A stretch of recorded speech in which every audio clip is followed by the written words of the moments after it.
তোমাদের জন্য ধিক্কার, লানত ও অভিশাপ। তোমাদের জন্মদাতাদের প্রতি আফসোস। পুরো মানবজাতির হত্যা অপরাধ তোমাদের ডান কাঁধে। তোমরা আমাদের জাতীয় কলঙ্ক। কিভাবে সম্ভব একটা জলজ্যান্ত অসহায় মানুষকে এভাবে পিটিয়ে মেরে ফেলা যায়?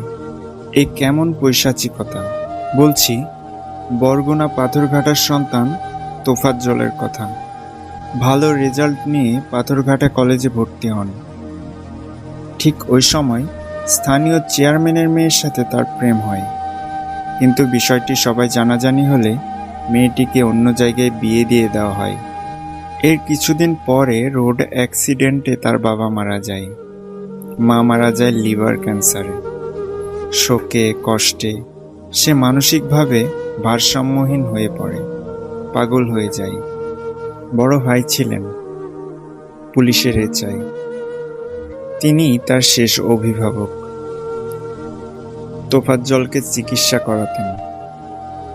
গত বছর ক্যান্সার আক্রান্ত হয়ে তিনিও মারা যান।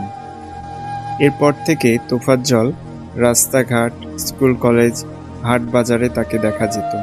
কারো কাছ থেকে 10-20 টাকা চাইতো, খাবার চাইতো। কে খোঁজ নিবে তার? হয়তোবা সেদিনও খাবারের খোঁজে আসছিল। আর আপনারা তারে চোর বানাইলেন। হত্যাকারী যেই হোক, তার বিচার হবে ইনশাআল্লাহ।